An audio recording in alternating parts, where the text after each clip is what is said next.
대선판을 흔들 마지막 변수는 아마도 김문수, 이준석 후보 간의 단일화 성사 여부라고 봅니다. 일단 이준석 후보는 이 단일화 가능성에 대해서 선을 긋고 있습니다. 우리 강적들께서는 이 단일화 가능성 어떻게 보시는지요?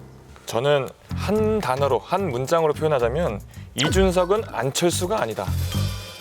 지난 대선 과정에서 안철수 후보가 마지막에 윤석열 후보와 단일화를 했지 않습니까? 그런데 이준석 후보는 기본적으로 그렇게 여러 가지 가능성을 왔다 갔다 하면서 재는 스타일의 정치인은 아닌 것 같아요. 지금 이준석 후보가 나오는 이유 자체가 본인이 당선되겠다 또는 뭐 나라에 대해서 본인이 원하는 꿈을 펼쳐보겠다가 아니라 대통령감으로 인정받아 보겠다라고 저는 보고 있습니다. 그렇기 때문에 마지막까지 본인의 존재감을 부각시킬 수 있는데 굳이 단일화를 할 필요가 전혀 없다고 보고, 결국은 나중에 이 난파될 국민의힘 호를 본인이 자연스럽게 인수하기 위해서는 지금 단일화 할 것이 아니라 6월 4일 이후에 합당 또는 흡수 이런 것들을 할 거라 봅니다. 사실 이제 이준석 후보가 이제 동탄 모델을 자주 언급하잖아요. 442.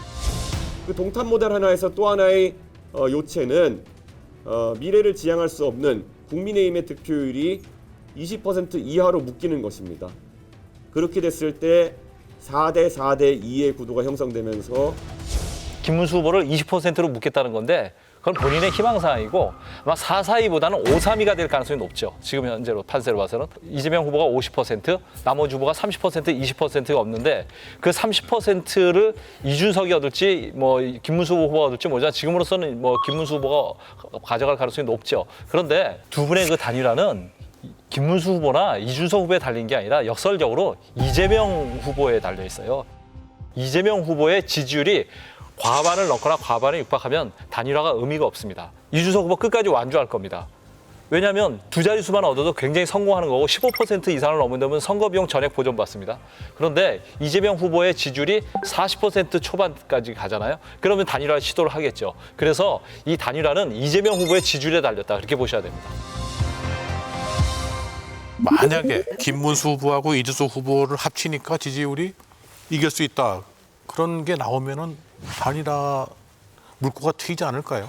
트일 수는 있는데 만약에 그렇게 된다 그러면 정말 이준석 후보를 찾아가서 제가 뭐 빌기라도 해서 같이 이제 하자고 이야기는 하겠지만 사실 그게 이제 쉽지는 않아 보이는 게, 본인이 개혁신당이라고 하는 불모지를 개척해서 어쨌든 지금 대통령 후보까지 나오게 된 이 상황 속에서 당장의 어떤 뭐 이익을 위해서 단일화의 협상을 가능성은 좀 대단히 낮다고 생각하지만, 그럼에도 불구하고 1%라도 이재명 후보를 꺾을 수 있는 가능성이 있다 그러면 정말 모든 것을 다 내려놓고 저는 이준석 후보와 단일화 협상을 해야 된다고 보고, 다만 이제 이준석 후보의 지지율을 제가 이렇게 쭉 들여다보니까 이준석 후보는 확실히 20대에서 많은 지지율을 얻고 있는 것 같긴 해요.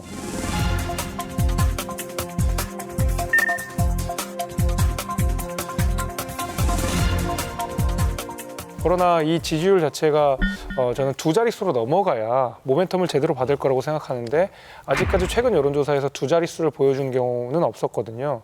이 두 자리가 굉장히 중요할 것 같은데, 왜 그러냐면 이준석 대표의 최대 지지층인 20대가 가장 후보를 바꿀 가능성이 높다고 응답을 했더라고요. 그건 이준석 대표가 지금 지지층이 가지는 어떤 연약함, 유약함 같은 것들이 있을 수 있는데 그것을 얼마큼 잘 극복해내고 강력한 자신의 지지층을 만드느냐가 이준석 후보에게 주어진 굉장히 중요한 과제라고 생각합니다.